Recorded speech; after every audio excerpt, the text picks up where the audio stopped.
a dash camera, which can also be used as a 360-degree action camera. For real? It's called the E360 Ace and is made by Vantrue. Is it any good? Let's inspect. Hey buddy, welcome to the channel, good to meet you. I'm Michael, the Tech Mishka, and this here, well, technically this is a dash camera, which can easily be transformed into a 360-degree action camera, something I've always dreamt of ever since I'm dealing with action cameras, kind of the middle ground. So in this video, I'm going to show you a lot of footage, examples, use case scenarios, I'm gonna talk about installation software, everything you need to know in order to assess all the good and the bad sides of the E360 by Vantrue. Let's get started.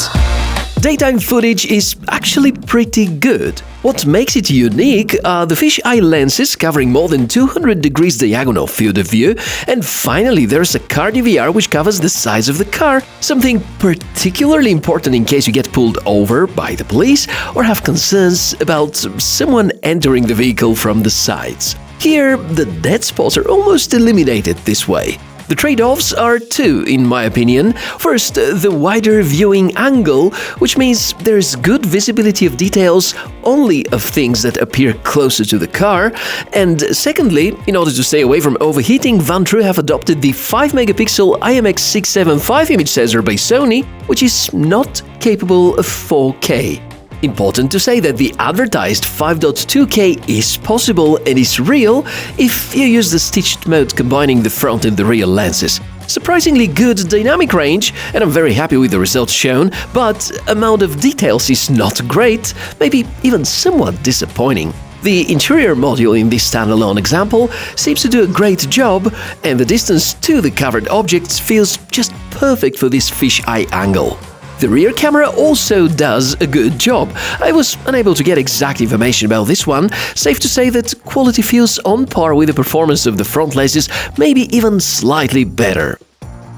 Of course, you're more curious about the low light performance, so here it is. The front units will mostly struggle unless you have a car very close in front of you, for example, while you're waiting for the traffic lights or are stuck in a traffic jam.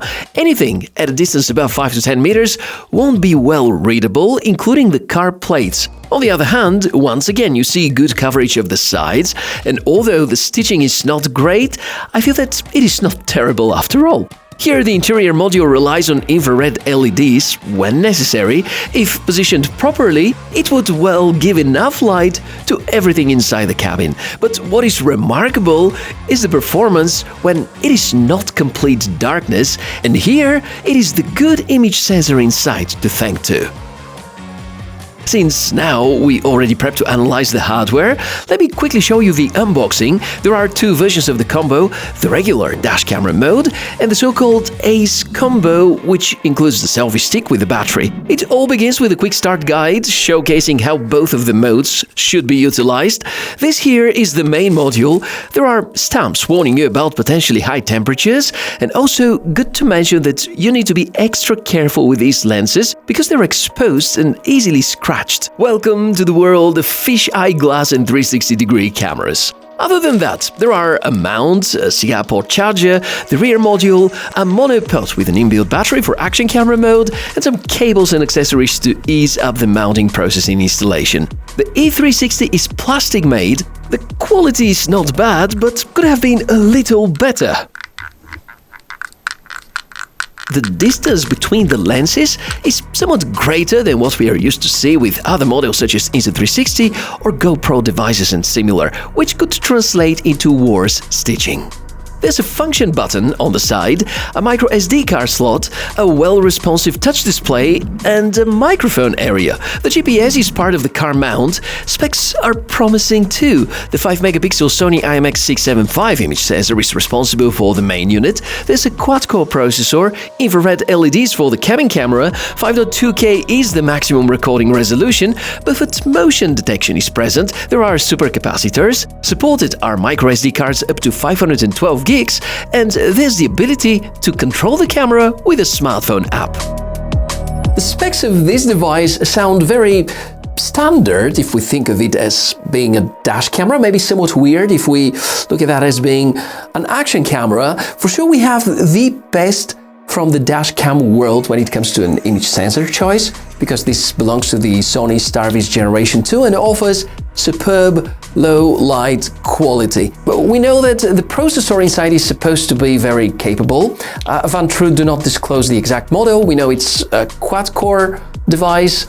It also has DDR4 memory, promising really good performance, not on par with what, for example, Insta360 have with their X4 model. On the other hand, when used as a dash camera, this is very safe because there are no batteries involved. The only kind of battery you can get is inside this action camera stick, which very quickly attaches to the camera. And I really like the idea how quickly you can transform it from a dash camera, this quick release mechanism, into a 360-degree action camera.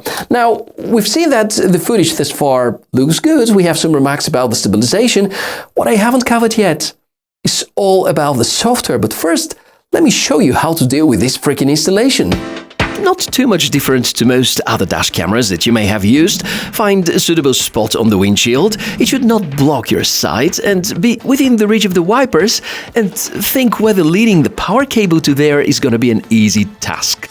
The mount of the E360 has a ball-based mechanism, and you can easily apply corrections to the angle, which makes the camera very easy to install and minimizes the risk of potential missteps. The rear module is attached via an L-shaped cable. My personal belief is that the port should have been parallel to the windshield in order to provide the optimal kind of results. The cable is long enough for an SUV cable and uses a Type-C connector. Apparently, you can adjust the angle of the rear unit too. Once you're ready with these steps, time to pick the optimal recording settings. The menus are easily accessible via the touchscreen. It is rather small and scrolling is not superb, but good enough for reaching to the corresponding menus most times. You can make a choice. Recording via the front lens only, 1944p up to 60 frames per second is possible, but in order to achieve better results, especially at low light, I'd stick to 30p if I were you. There are controls for the exposure, the gravity sensor, the GPS involvement, and so on. There's optional parking modes. If you order the additional hardware kit, a time-lapse feature is available too, and it can be used as part of the normal recording modes as well. For action camera mode, at the stand, make sure it is well tightened, and pick the desired resolution settings. Easy. The mount itself comes with an inbuilt battery, and this is what provides the power to the camera whenever you film outdoors. At the time I was working on the video, there was no good stitching software to make things work or look like the Insta360 X4 and similar cameras. And there seems to be no image stabilization either. So some audio testing now. E360 outdoors, very noisy place. And as far as I understand, there's just one microphone on the camera. As for the smartphone app, well, Vantrue are continuing their efforts about developing good software ecosystem. You can apply some configuration changes, you can download the recent recordings. E360 has dual-band Wi-Fi hotspot integrated, so file transfers happen rather fast. A 1-minute recording combining the front and the cabin cameras occupies about 210 megabytes. Bitrate is therefore close to 30 megabits per second.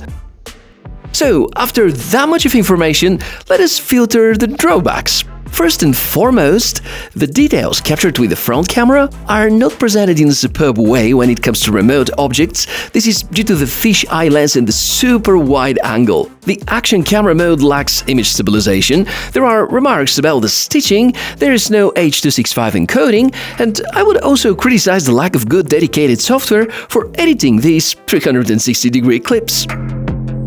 In the end, I totally love the idea. Just think about it. Driving with a car, parking near the seaside, just unplug your dash camera, put it on the selfie stick and use it further as an action camera with okay-ish footage. Because in the end of the day, that's the middle ground. Comes with all the positives and the negatives being middle ground. As a dash camera, well, certainly some competitors could offer better details in certain situations, but on the other hand, this is the first dash camera on the market which gives you a truly good 360 degree, which includes the sides that many other dash cameras fail to cover. As an action camera, well, if you put it side by side with the Insta360 X3 or X4, not as good. I think Vantrue have still a lot of work to do in terms of improving the stabilization or adding such, and probably if they find a way to utilize the gyro sensor inside, this is going to bring in a lot better overall results. But I definitely like it if you don't mind the price. It's something I can easily recommend, and I really hope that the second generation is going to be slimmer and better and offer higher resolutions and more shooting options. Time is going to show whether other vendors are going to follow this idea. So that's everything about this episode. Thank you very much for watching it. In case you have questions, because you might, this is kind of the first of its kind, you're invited. The comment section down below the video is definitely going to be a helpful resource. If you want to watch more cool tech inspections, please subscribe to the channel, give the video a like, and you can support me by ordering through any of the affiliate links which are posted down below in the video description. Thanks for watching. I'm the Tech Mishka. Look forward to seeing you in the next one. Bye.